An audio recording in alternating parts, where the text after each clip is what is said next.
YG. 땡땡 Cockatoo. Hi, welcome. So this is the first video of the new year, and yes, I'm still wearing black because, fun fact, I'm still mourning the disbandment of our Lord and Savior's 21. So get off my... Today we are going to be doing 2020 predictions, and I know I probably should have done this last year. 2 days ago, 1 day ago. It's still 2019 as I'm filming this. Everything is a lie. So yes, in today's video, I'm going to be offering my predictions for the future of, well, how the fuck do I say that? I think you guys get it. Let's get into it. Actually, I'm going to stop you right there to remind you to subscribe to this channel and click that bell to be notified.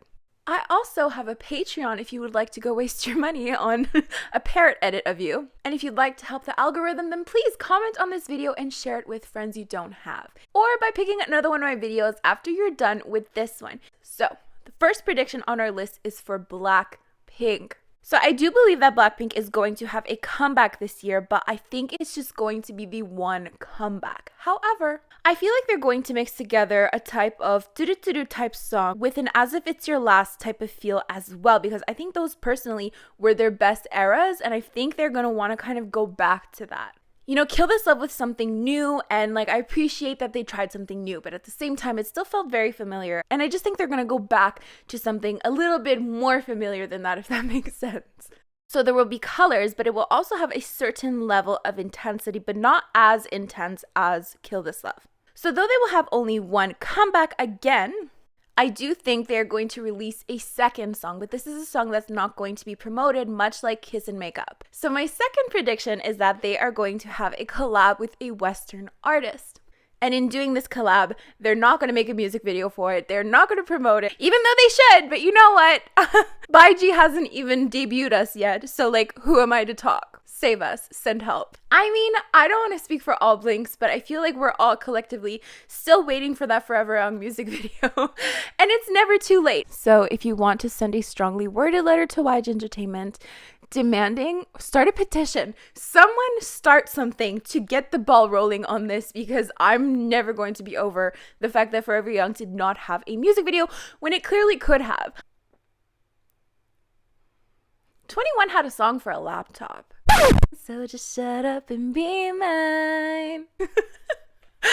Anyways, the point is, Blackpink is going to have one comeback. It's going to feel like their older stuff, and fans are really going to love it. And it's not going to polarize people as much as Kill This Love did, because I feel like it was a very polarizing song for a lot of fans. And they are going to have a collab with a Western artist that they're not really going to promote, and it's going to make us all very sad. But what's new with YG? They're also going to do a lot of like fashion promotions, a lot of ads again. I'm feeling another toothbrush. I'm sorry. I have a Blackpink tattoo. I can say whatever the fuck I want. Now let's move on to BTS. So I have a feeling this is going to be a very quiet year for BTS, or like relatively quiet. A lot of people want to say that BTS paved the way.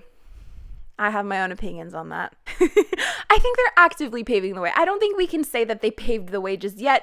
I don't even think they paved the way. I think they're like that humble that they'd be like, no, 21 paved the way. I'm being too predictable. Anyways, so I've heard that they're going to have a tour, so that's great. But I'm predicting that they're only going to release one song. But it's going to be like Boy With Love again and again. Boy With Love to me was a very polarizing song as well, because I feel like, you kind of either loved or hated it. On one hand, a lot of people loved it because it represented symbolism, blah, blah, blah. And on the other hand, a lot of people didn't like it because I feel like it wasn't really that intense. Well, actually, I don't know. I don't know why a lot of people didn't like it. I think maybe because it was too soft, if that makes sense. So I feel like they're not going to go back to like the intense BTS that they kind of debuted with. I feel like it's just not going to be a really intense song. I think it's going to be light and fluffy, much like Boy With Love. Boy in Love? I always get really confused with both of those. So yeah, intensity wise, like for the sound and choreography, it's going to be light and fluffy again. And I feel like they're only going to promote this on music shows 3 times. That's it. They're going to pull a Blackpink in that department. And then I predict solo activity, but like an actual solo activity, because historically BTS have had, solo activities. Euphoria. I really feel this will be an actual solo activity. So a member is going to release a song, or maybe they'll do a subunit. I want a subunit. I feel like people don't do subunits anymore. Maybe it's just the K-pop I'm listening to. Orange Caramel and Seal and Minzy were the best subunits ever. Don't at me. And I feel like that member or those members, that subunit, are going to actually promote the song on music shows. When any of their solo activities have come out, they have never really performed it on music shows. So I'm predicting that it's going to be like a proper solo. Moving on to Ateez, because I may or may not stan Ateez, allegedly. I do, but don't tell anyone. They are going to have 26 comebacks, and they're only going to disband in 2036 by fan demand, because people are going to be like, guys, you need to stop eventually. What is this? So I'm a relatively new fan, allegedly. So I'm relatively new to Ateez, but it seems to me they've been very consistent comeback-wise. And a lot of fans are concerned, and I totally get that. And I wanted to touch on that just a little bit, because though I understand the concern, definitely, I also feel like this is their dream and they're living out their dreams. And the amount of comebacks they are having is really a testament to the success that they're having as well. They wouldn't be able to have this many comebacks if they were not successful in the previous comebacks. So on one hand, I'm really, proud of them. I'm excited for them. And I'm really happy that they've, managed to reach this level of success. But on the other hand, with injuries and all that stuff and, just mental health wise, I'm like, oh my God, like you really waited 2 months to have another comeback? Baiji could never. And here's the thing, I feel like they kind of needed to do this to kind of, gather fans and really to get to the top, like Beast. And the more songs you release, obviously, the more chances you get of touching someone's heart with something. So I wasn't a big fan of, Wonderland, but I loved Wave. And now that I love them, allegedly, I like all of their songs. And I will blindly support them through anything, allegedly. I mean, that's obviously a joke. So I'm definitely predicting that they will come out with more consistently great songs and continue that wave of success. So for their title track, I'm predicting a Hala Hala-esque vibe. And I don't think it's going to be as dark as Wonderland, but it will have somewhat a similar intensity, but not as intense. And style-wise, I'm definitely predicting Wizard Cowboy Chic.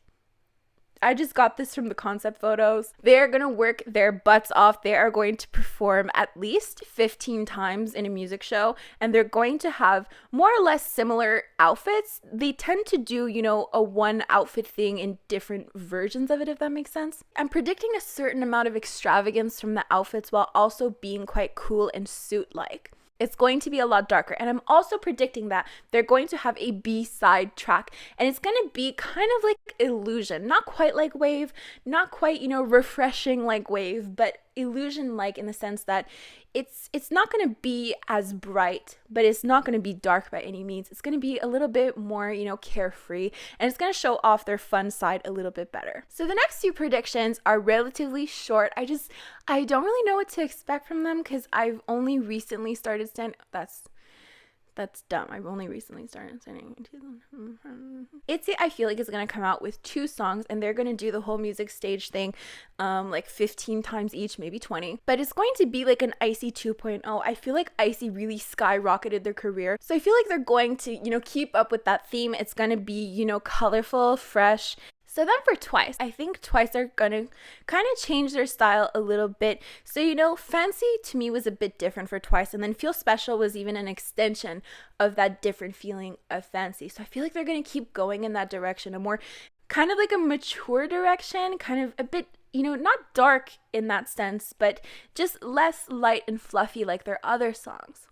But I have a feeling that they might go too much in that direction, and it might rub fans the wrong way because I feel like fans are going to have this sense of longing for, the light and fluffy feel-good music that they used to make, Heart Shaker, Dance the Night Away. So I do think they're going to do something very, very dark, and it might, again, rub fans the wrong way. But I think it's still going to be really amazing. It's just going to be very different for Twice, like really, really different. Like, when they performed Fancy at Coyote Awards, they were wearing like fucking leather clothing, and it was like, whoa, oh my God, is that Twice? I feel like it's going to go in that direction. Maybe I'm getting like Run Devil Run vibes, but darker than that. Like Sistars Gone, No Longer There type vibes. I hope they do something like that. That would be so cool. Oh my God. So yeah, that's basically all I had to say. Leave down in the comments below your 2020 predictions. Don't forget to subscribe and click that bell to be notified every time I upload a video.